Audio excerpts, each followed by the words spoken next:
প্রিয় দর্শক, আপনাদের ভালোবাসায় আসলাম এক অসহায় মেয়ের জীবন কাহিনী নিয়ে। আমরা শুনবো এই মেয়েটার জীবন কাহিনী। আসসালামু আলাইকুম। ওয়ালাইকুম আসসালাম। আপু কেমন আছো? জি ভালো আছি।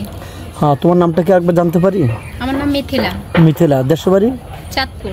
চাঁদপুর। তোমার ফ্যামিলি থেকে কে আছে? আমার মা আছে, একটা ছোট বোন আছে। তোমার আব্বু? আব্বু মারা গেছে। ও আচ্ছা, কি হয়েছিল বলা যাবে একটু? রোড অ্যাক্সিডেন্টে মারা গেছে। আচ্ছা, তোমার বয়সটা কত? আমার বয়স 24। 24। যাই হোক, কতটুকু লেখাপড়া করছো? লেখাপড়া তো করতে পারি নাই। কতটুকু? 8 পাস, ব্যাচেসি পাস বা 7 পাস, কোনটা? 5 পাস? না, 4 পর্যন্ত পড়ালেখা করছি। ক্লাস 4। হ্যাঁ। যাই হোক, আমাদের ক্যামেরার সামনে কি জন্য আসা হয়েছে? বিয়ে শাদীর জন্য না কিছু হেল্পের জন্য? বিয়ে শাদীর জন্য। বিয়ে শাদী। হ্যাঁ। যাই হোক, তোমার বয়স বলছিল 24 বছর না? হ্যাঁ। কতটুকু বয়স হলে তোমার মিসআউট হবে তুমি মনে করো? সমস্যা নেই, আমার থেকে বেশি বয়স হলে সমস্যা নেই। মানে 30, 35, 40 হলে চলবে? হ্যাঁ। যদি ছেলেটার দাড়ি থাকে, নামাজ কালাম পড়ে, তাহলে কি তোমার সমস্যা আছে? না, সমস্যা নেই। তো তোমার মতো আরেকজন তোমার বান্ধবী বলে যে, এই তুই এই কাজ করলি কেন? ওই দাঁড়িয়ে আছে, তাকে বুড়া ছেলেটাকে বিয়ে করলি, আমার স্বামীটা কত ইয়ং, তার দাড়ি মোজ কিচ্ছু রাখে না, তাহলে তুমি ওখানে কি আনসার দিবা? মানুষ হলে হবে, ভালো মনের মানুষ হলেই হবে। না, তোমার বান্ধবী যদি প্রশ্নটা করে, তুমি কি আনসার দিবা? আমার স্বামী তো দাঁড়িয়ে নেই, সেই স্মার্ট, তুই দাঁড়িয়েলা ছেলে বিয়ে করলি কেন? তাকে বলবো নামাজ কালাম পড়ে, সেটা তো আরো ভালো। আমাদের নবীজি তো দাঁড়িয়ে রেখেছে, নামাজ কালাম পড়ে, তো এরকম একজন লোক আমার জীবন আসলে এটা তো আমার জন্য ভালো। মানে ওকে ভুল জিনিসটা প্রমাণ করে দিবা, সঠিক বলে দিবা, এই তো? অনেক খুশি হলাম তোমার কথা শুনে।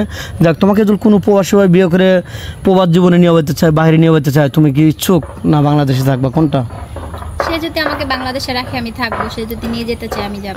তোমার ফ্যামিলিগত তোমার আম্মু কিছু বলবে না? তোমাকে স্যার থাকতে পারবে না সমস্যা করবে? এটা আম্মুর সাথে কথা বলতে হবে, তার সাথে আমার যারা আমাকে ভালো লাগবে তার সাথে যোগাযোগ করলে জানবো, চিনবো, তারপর ডিসাইড মানে সাজেশন নেওয়া যাবে, তোমার আম্মুর থেকে শুনবে, এই তো?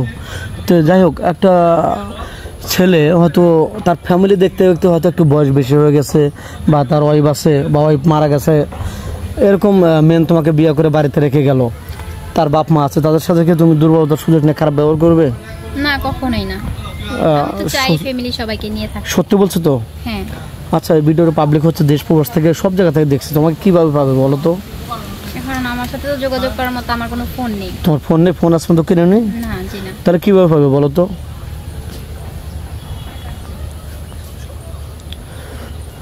তোমাকে পাবে কিভাবে? এখন ফোন না থাকলে তো যোগাযোগ করতে পারবো। মানে তুমি বলতে চাচ্ছ মানে খুবই লাজুক প্রতীকের মেয়েটা, বলতে পারতেছে না, হয়তো ভয় পাচ্ছে।